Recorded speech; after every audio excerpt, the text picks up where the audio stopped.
창세기 14장 17절에서 24절, 창세기 14장 17절부터 24절 말씀 같이 읽겠습니다. 아브라함이 그돌라오멜과 그와 함께한 왕들을 파하고 돌아올 때에 소돔 왕이 살의 골짜기 곧 왕곡에 나와 그를 영접하였고, 살렘 왕 멜기세덱이 떡과 포도주를 가지고 나왔으니 그는 지극히 높으신 하나님의 제사장이었더라. 그가 아브라함에게 축복하여 가로되, 천지의 주제시오 지극히 높으신 하나님이여, 아브라함에게 복을 주옵소서. 너희 대적을 내 손에 붙이신 지극히 높으신 하나님을 찬송할지로다 하매, 아브라함이 그 얻은 것에서 10분 1을 멜기세덱에게 주었더라. 소돔 왕이 아브라함에게 이르되, 사람은 내게 보내고 물품은 내가 취하라. 아브라함이 소돔 왕에게 이르되, 천지의 주제시오 지극히 높으신 하나님 여호와께 내가 손을 들어 맹세하노니 네 말이 내가 아브라함으로 치북해 하였다 할까 하여 네게 속한 것은 물론 한 실이나 신들매라도 내가 취하지 아니하리라. 오직 소년들의 먹은 것과 나와 동행한 하늘과 에스골과 마므레의 분깃을 제할지니 그들이 근 분깃을 취할 것이니라. 아멘. 네, 제가 수요일 이 시간을 통해서 하나님의 이름에 대해서, 우리 하나님의 존귀하신 이름에 대해서 하나씩 살펴보고 있는데, 지난 시간에는 엘로힘, 우리 성경에는 하나님에 대해서 창세기 1장을 통해서 말씀을 증거했습니다. 전능하시고 영원하신 창조주 하나님 엘로힘에 대해서 증거했는데, 이번 시간에는 여러분들 성경 읽으면서 보셨겠지만 지극히 높으신 하나님이란 표현이 성경에서 이제 창세기 14장에 처음 나옵니다. 그 말씀을 통해서 이 오늘 본문을 통해서 지극히 높으신 하나님에 대해서 증거하도록 하겠습니다. 창세기 14장인데 지금 이 문맥이 어떤 것이냐면, 창세기 13장에서 아브라함이 가나안 땅에 한 10년간 살고 있었는데, 이제는 하나님께서 아브라함에게 복을 많이 주셔서 물질이 많아졌습니다. 식구들이 많아졌습니다. 그래서 이제는 롯과 함께 할 수 없었던 것이고, 롯은 소돔을 향해서 떠나고 이제 아브라함은 남았습니다. 그런데 롯이 소돔에서 잘 사는 것이 아니라 여기 14장에 보면 소돔과 고모라가 그돌라오멜 왕을 12년 동안 섬기다가 이제 자신들이 세력이 세지니까 그들을 대적하고 이제는 더 이상 조공을 바치지 않기로 했던 거죠. 그래서 그돌라오멜 연합군과 소돔 고모라 연합군이 전쟁을 하게 되었는데, 소돔 고모라가 져서 소돔 고모라 그 나라들뿐만 아니라 거기에 살던 롯이 잡혀갔습니다. 그래서 이제 14장에서 보면 아브라함이 그것을 알고 집에서 나서 기르고 또 훈련한 318명의 용사들을 데리고 가서 그들을 이기고 다 이제 회복해 돌아오는 그 내용이 창세기 14장의 내용입니다. 강대한 소돔 고모라 그 5대 연합국을 이긴 강대한 나라 그돌라오멜 왕을 이긴 사람들이 아브라함이 집에서 길리우고 연습한 318명. 단순히 그들이 대단해서가 아니라, 특별히 특공대라서가 아니라 하나님께서 아브라함과 그 군사들과 함께 하셨기 때문에 이긴 것을 우리가 잘 알고 있습니다. 그리고 이제 17절에 이릅니다. 창세기 4장 17절인데, 아브라함이 그돌라오멜과 그와 함께한 왕들을 파하고 돌아올 때에 소돔 왕이 사회 골짜기 곧 왕곡에 나와 그를 영접하였고, 이제 아브람, 여기서는 아직 아브람이죠. 아브라함이 돌아오니까, 전쟁에서 이기고 돌아오니까 소돔 왕이 마중 나왔습니다. 왜 마중 나왔을까요? 자기 나라를 살려주고 또 다시 다 회복시켜준 것 고마운 마음에서 나왔겠죠. 그런데 소돔 왕만 나온 것이 아니라 여기에 또 어떤 왕이 나왔습니까? 18절 말씀을 보면 살렘 왕 멜기세덱이 떡과 포도주를 가지고 나왔으니 그는 지극히 높으신 하나님의 제사장이었더라. 어디에 왕인가 했더니 살렘 왕이라고 합니다. 살렘 왕, 평화의 왕, 멜기세덱. 멜기라는 뜻은 왕이란 뜻이라면 세덱, 그러면 의라는 뜻입니다. 그래서 한편으로는 평강의 왕이요, 또 한편으로는 의의 왕인 살렘 왕 멜기세덱이 아브라함에게 떡과 포도주를 가지고 나왔는데, 그가 단순히 왕이기만 한 것이 아니라 모세를 통해서 하나님께서 우리에게 알려주시는 말씀은 그는 지극히 높으신 하나님의 제사장이었더라 말씀합니다. 소돔 왕은 아브라함에게 감사한 마음으로 나왔겠지만 아브라함은 그와 이렇게 별로 상관하지 않습니다. 그의 물건을 취하지도 않고 또 그에게 무슨 어떤 특별한 일은 없지만 이 두 번째 사람 살렘 왕 멜기세덱하고는 특별한 말을 주고받으면서 특별한 일이 일어나는데, 그 말씀을 통해서 우리가 지극히 높으신 하나님 발견하자는 거죠. 아마도 아브라함이 이제 전쟁하고 돌아오니까 피곤할 테니까 아브라함과 그 식구들을 위해서 그들이 그 피곤함을 덜어주기 위해서 먹을 것을 조금 가지고 나왔던 것 같습니다. 무엇을 가지고 나왔다고 그래요? 떡과 포도주. 또 특이한데 떡과 포도주를 가지고 나와서 또 먹게 하면서 단순히 먹을 것만 위해서 가지고 나온 것이 아니라 물질적인 것만 아브라함에게 준 것이 아니라 19절 말씀을 보면 그가 아브라함에게 축복하여 가로되, 먹는 것이 문제가 아니라 아브라함에게 복을 빌어 주었습니다. 하나님의 복을 주었습니다. 천지의 주제시오 지극히 높으신 하나님이여 아브라함에게 복을 주옵소서. 너희 대적을 내 손에 붙이신 지극히 높으신 하나님을 찬송하리로다. 하나님께서 아브라함에게 복 주시기를 구했고, 또 한편으로는 아브라함으로 하여금 이 승리는 네가 잘해서 이긴 것이 아니라 하나님께서 주신 것이다. 너희 대적을 내 손에 붙이신 지극히 높으신 하나님을 찬송하리로다. 네가 훈련을 잘해서 네가 전략이 좋아서 너희가 이긴 것이 아니라 하나님께서 너희 원수를 내 손에 붙이신 것이다. 그래서 이겼으니 하나님을 찬송하라. 그렇게 말씀합니다. 하나님께서 승리를 주신 것 잊지 않도록 하고 하나님께 경배하도록 하는 거죠.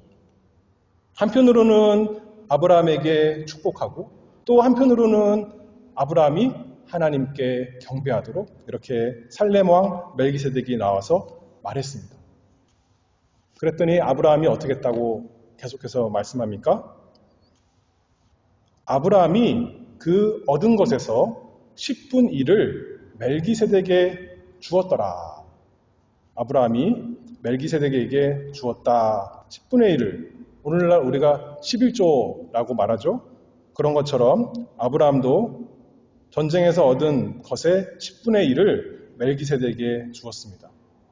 멜기세덱에게 주었다는 것은 그 왕에게 잘 보이려고 준 것이 아니라 우리가 생각하기로 하나님께 바친 거죠. 지금 멜기세덱이 하나님의 이름으로, 어떤 하나님의 이름으로요? 지극히 높으신 하나님 이름으로 아브라함에게 축복하고 아브라함에게 하나님을 예배하라, 하나님을 찬송하라 하니까 지금 예배의 모습입니다. 일종이에요. 그러니 아브라함이 하나님께 나아가 마치 우리가 하나님께 나아가 헌금하듯이 우리가 11조 하듯이 아브라함도 똑같이 내가 이긴 것은 정말 멜기세덱 당신이 말한 대로 내가 한 것이 아니요 하나님께서 나에게 주신 승리입니다. 내가 이 가진 모든 것이 하나님이 주신 것입니다. 라는 뜻으로 10분의 1을 멜기세덱에게 주었습니다.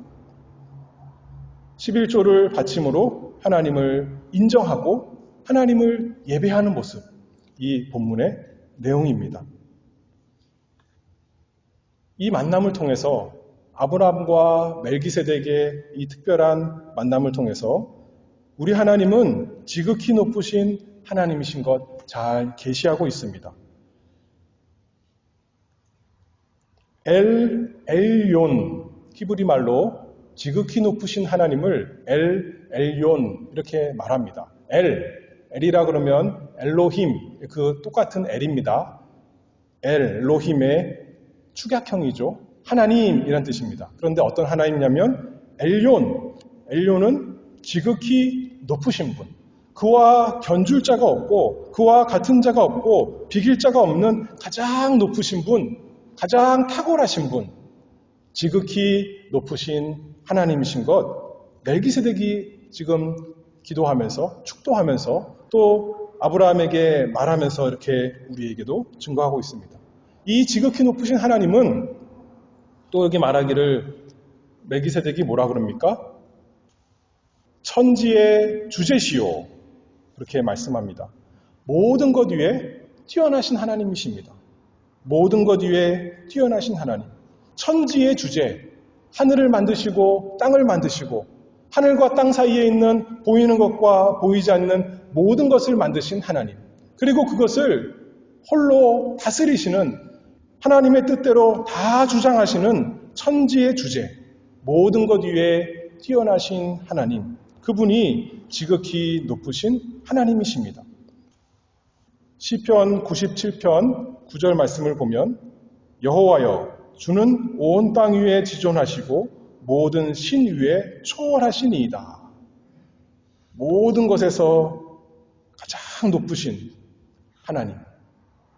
스데반 집사가 사도행전 7장에 보면 지극히 높으신 이는 손으로 지은 곳에 계시지 아니하시나니 선지자의 말한 바 주께서 가라사대 하늘은 나의 보좌요 땅은 나의 발등상이니 너희가 나를 위하여 무슨 집을 짓겠으며 나의 안식할 처소가 어디뇨 이 모든 것이 다 내 손으로 지은 것이 아니냐 함과 같으니라.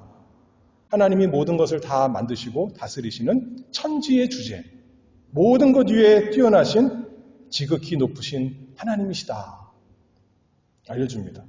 특별히 문맥에서 보면, 이 지금 상황에서 보면 이 세상에서 소돔 고모라, 당시에 참 잘 사는 나라, 근데 그 나라보다도 더 센 나라, 그돌라오멜 나라가 있었지만 그것을 단지 집에서 기르고 집에서 훈련한 몇백 명 데리고 가서 다 이기게 만드시는, 만국을 주권적으로 다스리시는 하나님, 모든 나라를 다스리시는 하나님, 이 세상에서 높다는 나라, 대단하다는 왕, 그것보다 비교할 수 없이 높으신 하나님, 지극히 높으신 하나님이십니다. 신명기 32장 8절 말씀을 보면 지극히 높으신 자가 열국의 기업을 주실 때 인종을 분정하실 때에 이스라엘 자손의 수혜대로 민족들의 경계를 정하셨도다.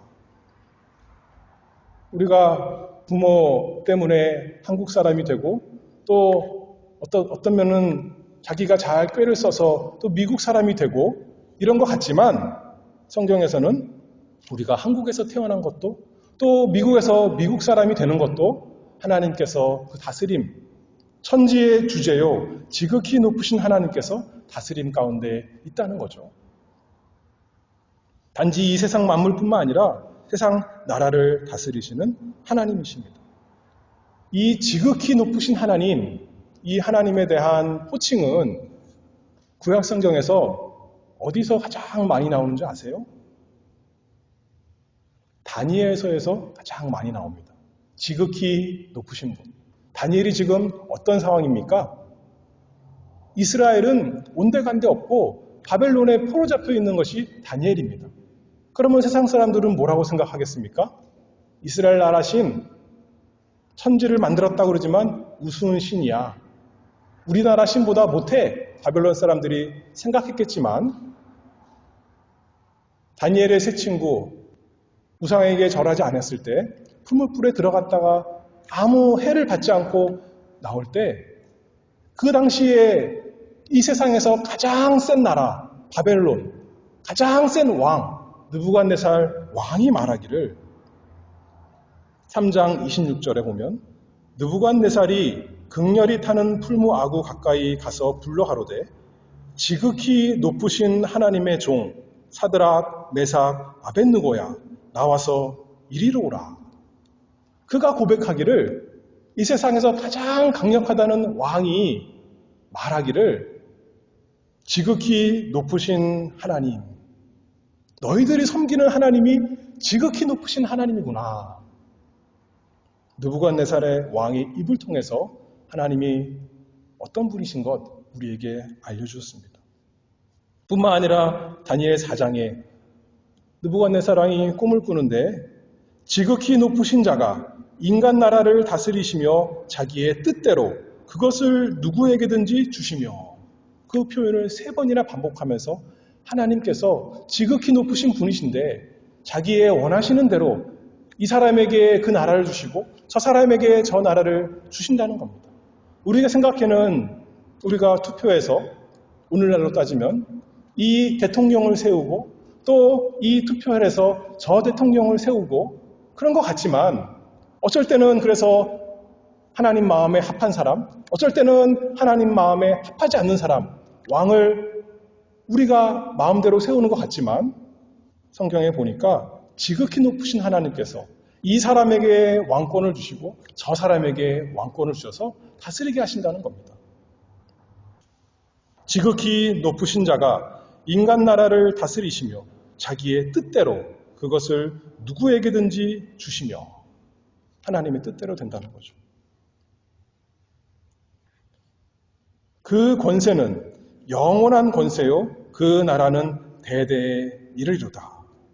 우리는 당장 눈앞에 보이는 이 세상 나라 그리고 다스리는 사람만 보지만 그것은 잠깐이요. 하나님의 권세, 하나님의 나라는 영원한 나라요. 우리 하나님이 지극히 높으시고 다 모든 나라를 다스리는 분이시다. 우리에게 알게 하십니다. 그런데 오늘 단순히 지극히 높으신 하나님, 멜기세덱이 그것만 말한 것이 아니라 이 지금 상황을 보면 아브라함이 예전에도 멜기세덱을 만나기 전에도 하나님을 만나고 하나님께 이야기하고 하나님의 말씀을 들었고 하나님께 제사를 했습니다. 하나님께 예배를 드렸다는 거예요. 그런데 이 상황을 통해서 성경에서 지금 창세기 1장부터 지나서 이제 14장에 가니까 또 무엇을 우리에게 하나님께서 시간적으로 보면 점진적으로 점차 점점 무엇을 알려주시냐면 하나님께 나아가는데 멜기세덱을 통해서 나아간다는 겁니다. 멜기세덱을 통해서 하나님께서 경배받으시고 멜기세덱을 통해서 예물을 받으시고 멜기세덱을 통해서 아브라함이 복을 받는 것 우리가 이 본문을 통해서 알 수가 있죠. 그것을 우리에게 깨닫게 해주십니다. 우리가 어떻게 하나님께 나아가는가? 하나님과 사람 사이에 중보자를 통해서 우리가 하나님을 예배하고 하나님께 복을 받는다는 것을 알려준다는 거죠. 하나님은 지극히 높으신 하나님인데 어찌 우리가 땅에서 발을 붙이고 사는 사람이 지극히 높으신 하나님께 나아갈 수 있겠습니까? 아브라함이 멜기세덱, 살렘왕, 하나님의 제사장 멜기세덱을 통해서 하나님을 예배했듯이 오늘날 우리도 그것이 하나님께 나아가는 방법이다. 알려준다는 말씀이죠. 멜기세덱이 아브라함에게 축복했는데 이것은 바로 제사장의 역할입니다. 여기 하나님의 제사장이라고 그랬죠. 또 멜기세덱이 뭐를 받았어요? 아브라함한테? 11조를 받았습니다. 11조 구약에 누가 받아요? 제사장들이 받는 거죠. 그렇죠? 1차적으로. 사람들이 제사장을 통해서 하나님께 드린 것 아니겠습니까? 그 마찬가지 모습입니다. 아직 모세가 태어나지도 않았고 율법을 하나님께서 주시지도 않았지만 그 전에 벌써 11조가 있었던 거예요. 그리고 제사장이 있었고 그를 통해 아브라함이 하나님께 11조를 드리고 예배했다는 말씀입니다. 그런데 우리가 잘 알지만 이 멜기세덱은 그냥 멜기세덱이 아닙니다. 성경에서 한번 나타났다가 사라지지만 우리에게 교훈하는 것이 무엇입니까? 신약 성경에 여러 번 나오는데 시편에도 나오잖아요. 우리에게 예수님 알려주는 거죠. 우리가 어떻게 하나님께 나아가는가? 우리는 이 세상에 살지만 이 세상에 속한 사람 같지만 어떻게 지극히 높으신 하늘에 계신 영원히 높으신 그분께 나아갈 수 있는가? 우리에게 지극히 높으신 하나님의 제사장 예수 그리스도, 우리에게 살렘 왕, 평강의 왕 예수 그리스도, 우리에게 의의 왕 예수 그리스도를 하나님과 사람 사이의 유일한 중보자 예수님을 주셔서 우리가 하나님께 나아갈 수 있다는 것을 여기서 어떤 사건을 통해서, 역사적인 사건을 통해서 이스라엘 백성이 알게 하고 오늘날 우리는 확인하는 겁니다. 아, 그렇구나. 과연 우리가 예수님을 통해서 하나님께 나아갈 수 있구나. 시편 110편 4절 말씀을 보면 여호와는 맹세하고 변치 아니하시리라 이르시기를 너는 멜기세덱의 반차를 조차 영원한 제사장이라 하였도다. 구약의 메시아에 대해서 제사장은 아론의 반차를 쫓는데 메시아에 대해서 너는 멜기세덱의 반차를 좇은 영원한 제사장이다. 이 말씀이 예수님에게 이루어진 것 우리가 히브리서를 통해서 분명히 알고 있습니다.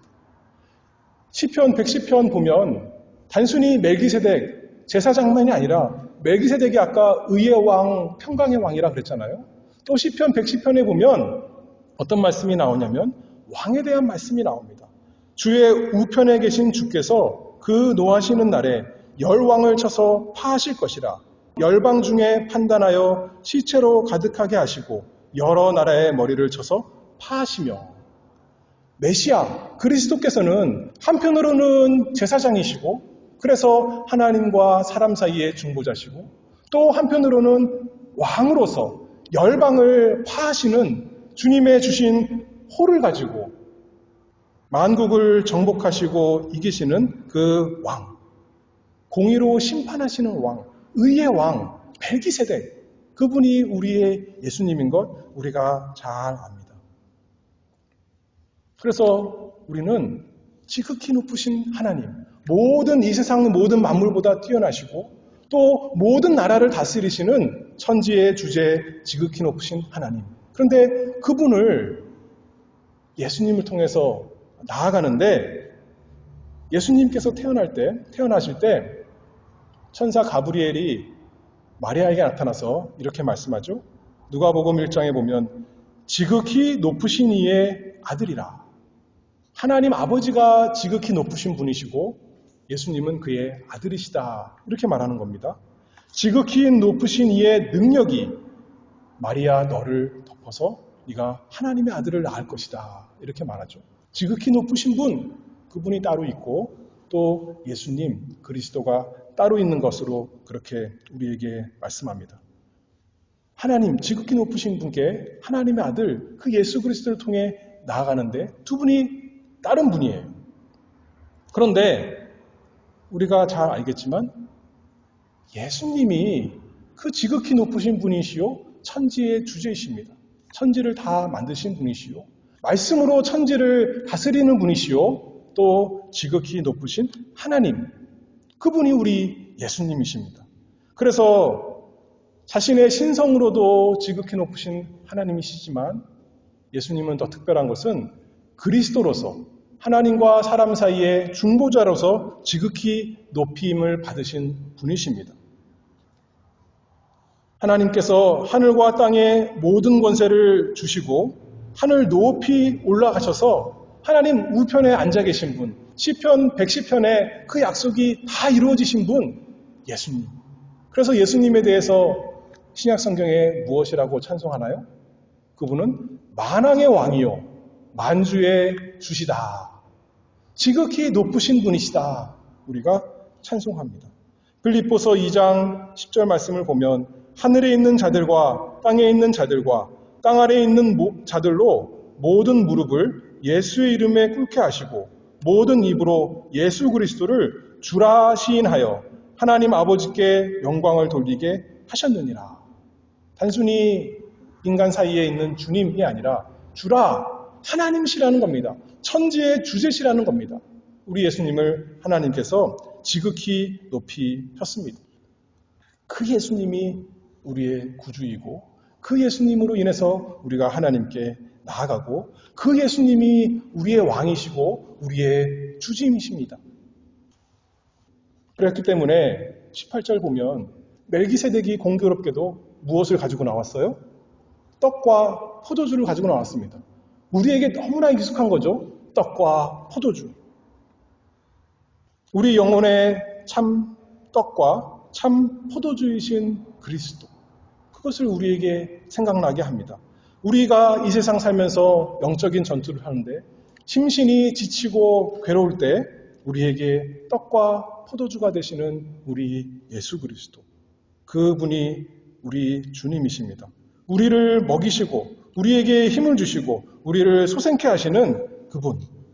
그래서 이 세상에서 우리가 승리하게 하시는. 전쟁에 나가서 돌아오니까 그제서 이제 칭찬해주고 상을 주고 힘을 주시는 그분이 아니라 멜기세덱이 말했던 것처럼 너에게 내 손에 대적을 붙이시는 분이 하나님이셨다. 주님께서 우리가 이 세상에 나가서 많은 시험을 당하고 고난을 당하고 어려움을 당하지만 우리에게 떡과 포도주가 되셔서 우리에게 힘을 주시고 우리에게 모든 필요한 것을 주셔서 이기게 하시는 분, 그분이 우리의 주님이십니다. 그러니 우리가 예배하는 거죠. 그 주님께서 우리에게 떡을 주시기 위해서 자신의 살이 찢기심을 받았습니다. 그 주님께서 우리에게 포도주를 주시기 위해서 자기의 피를 다 흘리셨습니다. 그러심으로 우리에게 생명이 되도록. 그래서 우리가 이 생명 말씀, 복음의 말씀을 읽을 때 믿음이 생기게 되고 예수님에 대해서 감사하는 마음이 되고 사랑하는 마음이 되고 즐거워 순종하는 마음이 되는 건 아니겠습니까? 새 힘을 얻는 거죠. 육신적인 힘이 문제가 아니라 영적인 힘, 새 힘. 설마 죽는 가운데 있었어도 스데반처럼 죽는 지경에 있었어도 힘이 나는 것. 그 힘을 예수님께서 주셨다는 겁니다. 그럴 때 어떻게 반응해야겠다고요? 아브라함이 어떻게 반응했습니까? 예배했습니다. 하나님께 예물을 드리면서 예배했습니다. 우리는 하나님께 바치기를 원하십니까? 우리의 가진 모든 것, 돈이 문제가 아닙니다. 마음까지, 우리의 생명까지, 우리의 시간, 힘, 생각하는 모든 것까지 우리의 마음을 하나님께 드리기를 바랍니다. 아까도 말했지만 모세 이전부터 벌써 11조라는 것이 있었어요. 그렇죠? 모세 율법 이후에 11조가 생긴 것이 아닙니다. 그런 개념이 원래 있었던 거예요.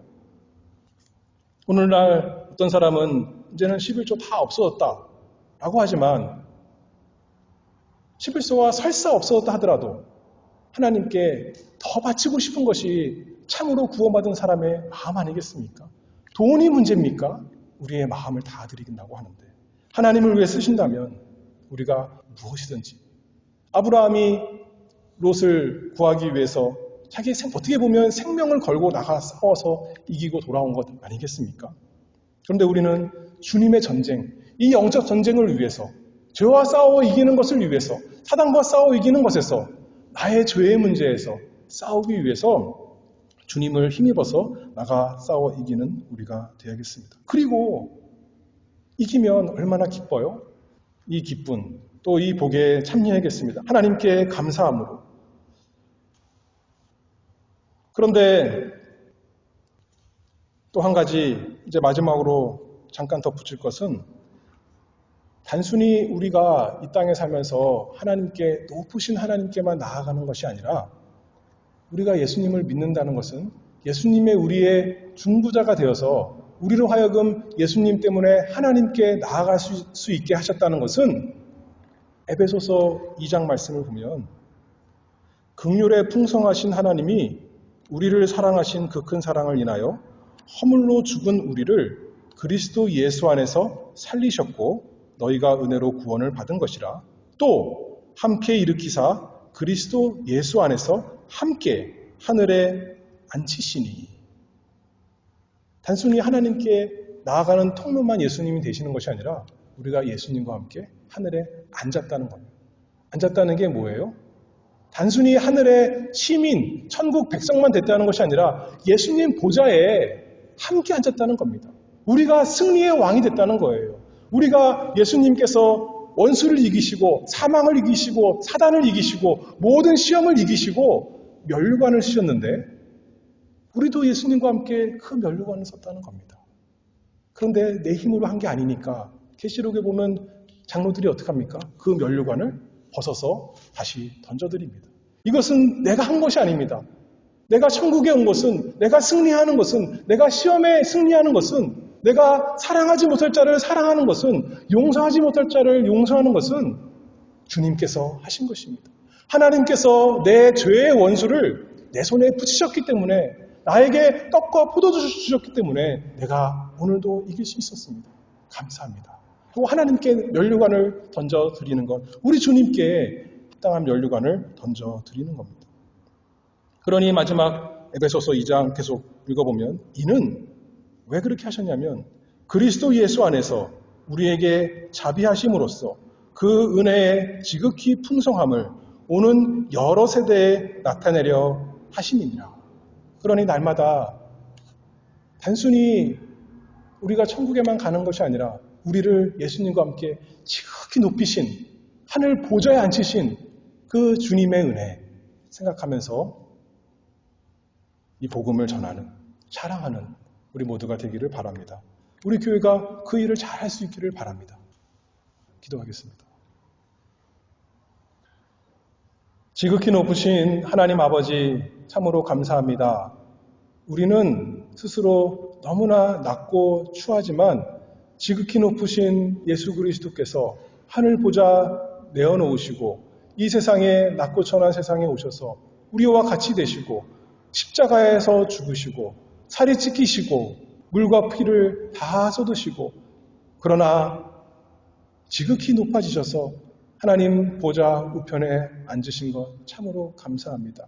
그것이 하나님께 영광이요 또한 우리에게 큰 유익이 되어서 복이 되어서 우리도 주님과 함께 하늘에 앉히신 것 앉히게 하시니 감사합니다. 그러므로 날마다 하나님을 경배하기를 원합니다.